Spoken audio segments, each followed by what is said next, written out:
Assalamualaikum warahmatullahi wabarakatuh. Saya ini Ivanka dari D3 Keperawatan ITSPK Muhammadiyah Surakarta akan mempresentasikan prosedur bekam. Langsung saja. Yang pertama ada alat-alat bekam.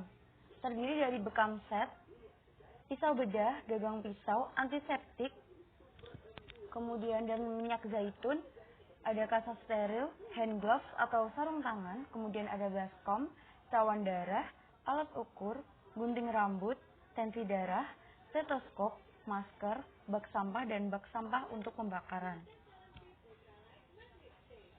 Selanjutnya, berikut adalah persiapan yang dilakukan sebelum dilakukannya bekam. Ini persiapan untuk pembekamnya sendiri, yaitu yang pertama, pembekam harus dalam keadaan sehat dan dalam kondisi berwudu. Kemudian awali pembekaman dengan berdoa, penentuan titik bekam sesuai dengan keluhan, tentukan titik yang akan dibekam, bersihkan dan desinfeksi daerah tersebut. Kemudian sebaiknya lakukan pembekaman pada titik sunnah. Kemudian untuk pasien yang pertama kali baru melakukan bekam, jumlah titik bekamnya perlu dibatasi. Kemudian sebelum melakukan pengekopan, lakukan relaksasi dulu dengan dipijat ataupun bekam luncur. Kemudian pasang alat bekam atau kop sesuai ukuran area tubuh, kemudian divakum. Lalu kekuatan pemvakuman disesuaikan dengan kondisi pasien. Kemudian setelah 5 menit lakukan penyayatan dengan surgical blade. Selanjutnya berikut adalah persiapan untuk pasien sebelum dilakukan bekam. Pasien dalam keadaan rileks, nyaman, dan jangan terlalu tegang dan takut. Kemudian pasien dalam keadaan tidak terlalu kenyang. Pastikan pasien tidak dalam keadaan mengonsumsi pengencer darah. Kemudian pasien harus menceritakan keadaan penyakit yang dideritanya. Lalu pasien hendaknya selalu berdoa untuk kesembuhan dirinya. Kemudian adalah persiapan atau tindakan yang dilakukan saat bekam. Sebelum dilakukannya bekam atau dilaksanakannya bekam, berikut adalah SOP bekam. Yang pertama, titik-titik pembekaman wajib diawasi oleh pembekam sejak awal hingga akhir proses pembekaman. Kemudian perhatikan dan komunikasi mengenai kondisi pasien selama pembekaman seperti kenyamanan dan keadaan fisik. Untuk pasien yang mengalami pusing, mual, dan muntah, hendaknya bekam dihentikan dulu, alat kop dilepas, kemudian dibersihkan dan pasien diberi minuman manis lagi hangat. Kemudian pasien dibaringkan, kemudian dilakukan relaksasi pada daerah sekitar kepala, lengan, dan kaki. Bila pingsan, pijat daerah bawah hidung dan ujung dalam jari kelingking. Kemudian ini adalah tindakan yang dilakukannya saat bekam berlangsung. Setelah 3-5 menit, divakum, kop dibuka dan darahnya dibersihkan dengan kapas atau kasa steril. Kemudian ulangi pengekopan tanpa penyayatan sampai keluarnya plasma atau cairan bening. Kemudian bekas sayatan dibersihkan dengan antiseptik, lalu diberikan minyak zaitun atau habatus sauda.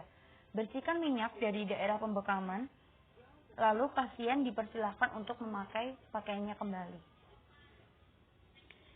Kemudian berikut adalah tindakan setelah dilakukannya bekam. Yang pertama, berikan minuman hangat seperti madu, jahe, dan jus kurma. Lalu setelah pembekaman selesai, bersihkan dan sterilkan peralatan serta rapikan. Kemudian anjuran yang dilakukan untuk pasien yang dilakukan setelah bekam, yaitu menganjurkan pasien untuk mengonsumsi suplemen atau obat herbal untuk menunjang kesehatannya.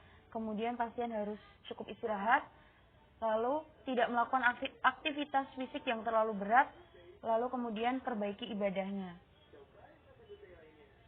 Kemudian berikut adalah tindakan sterilisasi alat bekam. Yang pertama, kita harus menyiapkan persiapan alat yang terdiri dari klorin atau Baclean atau Sunclean. Kemudian ada air mengalir, sabun pencuci, busa pembersih, ember plastik, dan sarung tangan bersih.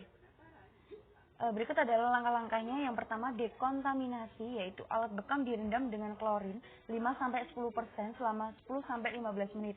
Kemudian lalu cuci dan bilas. Lakukan pencucian ini menggunakan sabun dan spons, kemudian bilas sampai bersih. Dianjurkan yang melakukan sterilisasi ini menggunakan sarung tangan. Kemudian setelah itu keringkan dan siap pakai. Berikut adalah cara-cara pengolahan limbah bekam. Alatnya yaitu kontak penampung limbah dangerous, infeksius, kemudian kantong plastik warna kuning dengan ukuran 5-20 cm atau sesuai dengan kebutuhan. Kemudian ada wadah dan bahan plastik atau stainless steel, kemudian ada incinerator, kemudian ada kotak warna kuning penutup dengan ukuran tinggi sekitar 1 cm atau diameter 70 cm atau bisa juga disesuaikan dengan sesuai kebutuhan. Berikut adalah lanjutan atau langkah-langkahnya. Yang pertama, cara paling mudah bagi pembekam atau memusnahkan limbah bekam ialah bekerja sama dengan puskesmas atau rumah sakit setempat, sehingga dia tidak perlu menyediakan incinerator sendiri, karena untuk jenis limbah dangerous infeksius harus dimusnahkan dengan pemanasan berskala tinggi di atas 1000 derajat Celcius. Kemudian limbah infeksius non-dangerous dibakar dalam tungku khusus hingga semua habis terbakar dan tidak tersisa, yang harus dilakukan di tempat yang jauh dari perkampungan. Cara ini memiliki kelemahan yang sangat dominan karena masih menimbulkan cemaran lain berupa asap yang dapat mengganggu sekitarnya, lingkungan sekitar, yang bisa mengganggu hewani dan nabati.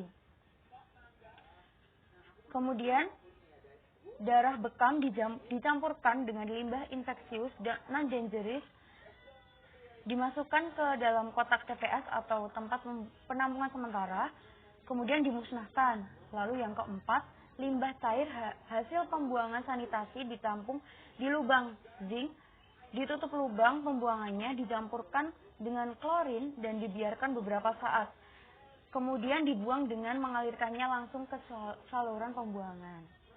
Alhamdulillah, presentasi dari saya sudah selesai. Apabila ada salah kata, saya mohon maaf. Wassalamualaikum warahmatullahi wabarakatuh.